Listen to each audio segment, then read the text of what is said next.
নমস্কার, রাধে রাধে বন্ধুরা, সুপ্রভাত। ফিরে এলাম আরও একটি নতুন ব্লগ নিয়ে। এখন প্রায় 7টা বাজে। 7টা বাজে না অনিশা?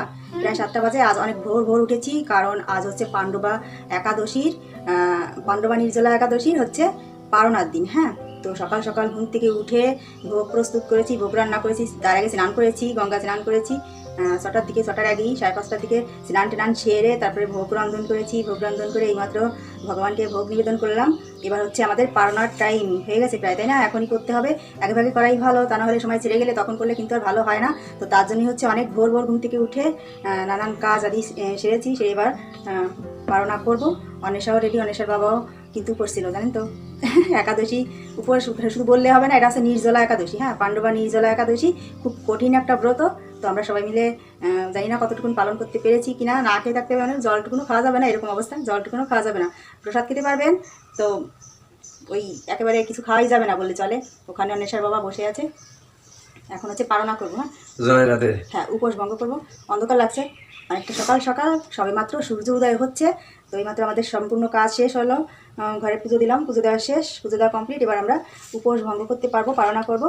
তো আমি এখানে সব কিছু গুছিয়ে নিয়েছি। আজ হচ্ছে আতপ চালের ভাত খাবো। প্রচণ্ড গরম লাগছে বন্ধুরা, তাই পাখা চালিয়েছি, একটু শব্দ হচ্ছে। তো এই হচ্ছে আমাদের পারণার থালি, সব সাজিয়ে নিয়েছি। শশা নিও, ওখানে লেবু আছে বাবা, সব নিও। হ্যাঁ, পাঁপড়, এগুলো সব আছে। তো চলো শুরু করো, শুরু করো। ঈশ্বর আমাদের সকলের মঙ্গল করুন, এই প্রার্থনা করে শুরু করো। তো আমি এখন বসে যাব, এটা আমার থালি। পারণা সেরে আমার মা সবজি কাটতে বসে গেছে। রান্নার জোগাড় যন্ত্র করি, একবারে রান্নাবাড়া করে তারপর হচ্ছে শুয়ে থাকবো। ভালো লাগছে না, পারণার করার পরে না একবারে ভালো লাগছে না। সেই সকাল থেকে উঠে রান্নাবাড়া করা, এটা ওটা কাজ কিন্তু কম না। তো ভাবলাম একবারে রান্নাবাড়া করে শুয়ে থাকি। ওদিকে অনেশের বাবা তো শুয়েছে, ঘুমাচ্ছে। বাচ্চার ঘুমালে কাজ হবে না, আমার ঘুম পড়ে। আগে রান্নাবাড়া সেরে নিই, দুপুরে রান্নাটা একবারে সেরেই উঠি। এখন 8টা বাজে, 8টা বাজে না, 8টা বাজে। তো আমি এখানে রান্না করার জন্য সব নিয়ে নিয়েছি। আজও নিরামিষ খাওয়া হবে, নিরামিষ রান্না করবো। এখানে এই যে সয়াবিন নিয়েছি, সয়াবিনের তরকারি করবো। আর করবো হচ্ছে কি বলো, একটা ভালো খাবার নাবড়া। লাবড়া না নাবড়া, আমরা তো বলি নাবড়া, ওই লাবড়াই হলো, ঠিক আছে। লাবড়া রান্না করছি। এখানে কচু শাক আছে, সুন্দর কচু শাকগুলো কাল তুলে এনেছি ওই পাশ থেকে। এখানে না শাক পাওয়া যায় না, কচু শাক টাক কোনো কিছুই পাওয়া যায় না, মানে যেটা আর কি পাওয়া যায় সেগুলো আর পাওয়া যায় না, সব কিছু মানুষ তুলে নিতে নেয় আর কি, থাকে না। আর রয়েছে একটু কুমড়ো, 5 মিশালি তরকারি দিয়ে, মানে 5 মিশালি সবজি দিয়ে হচ্ছে নাবড়াটা বানাতে হয়, তাহলে ভালো লাগে। এখানে কলমি শাক আছে, বেগুন আছে, তারপরে মৌ আলু আছে, এই সব কিছু একসঙ্গে দিয়ে হচ্ছে লাবড়া বানাবো। আর করবো হচ্ছে এই সয়াবিনের তরকারি। আর কি করবো, আর আমের চাটনি আছে। এত কিছু আর খেতে ভালো লাগবে না, তো দুপুরে রান্নাটা সেরে নিচ্ছি আগে, তারপরে শুয়ে থাকবো।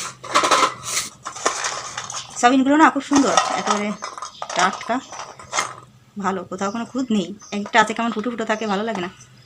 আর আমি এখন এগুলো সব কাটবো।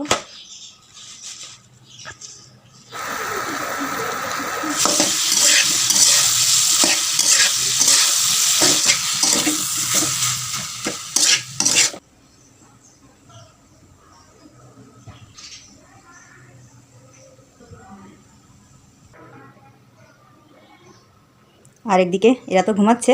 এখন বাজে 12টা বন্ধুরা। এখন অনিশের বাবা খাচ্ছে ভাত। ঠান্ডা হয়ে গেছে না ভাত? না, সেই কখন রান্না প্রেসার কুকারে বসানো ছিল। আর এখানে আমার একটা দিদি কতগুলো শাক দিয়ে গেল, পাট শাক, তারপরে ডাঁটা শাক, এই যে ভিজে কাপড়ে ঢেকে রেখেছি, তা নাহলে শুকিয়ে যাবে না, তার জন্য। দিদি আসবে না, কে জানে, বলছিলাম তো আসার জন্য। কচু আমার এমনিতে আচল কইছে, আবার বেশি ভালো হতো। তো বন্ধুরা দেখাচ্ছে আবার নতুন ভিডিও নিয়ে। ওই দিদিকে বলেছিলাম আসতে, আসবে কিনা কে জানে। বেশি দুপুরে খেতে খেয়ে দেখো কেমন হয়েছে। আশা করি ভালো হবে। থাক।